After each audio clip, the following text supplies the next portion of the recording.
Want to turn multiple videos into one Instagram reel but don't know how to start? In this video, I'll walk you through how to combine multiple clips into a single Instagram reel on Android so you can create more dynamic and engaging content. Let's jump right in. First, go to Instagram on your device, then tap the plus icon at the top left. Now swipe to Reel. Tap the select option from the top right corner. Select multiple clips, then tap next. Now select music. You can use the search option for music, then tap edit video. From here, adjust the order of clips. Trim each clip if needed.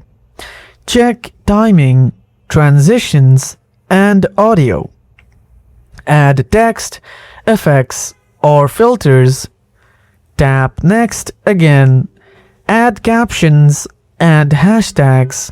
Then tap share.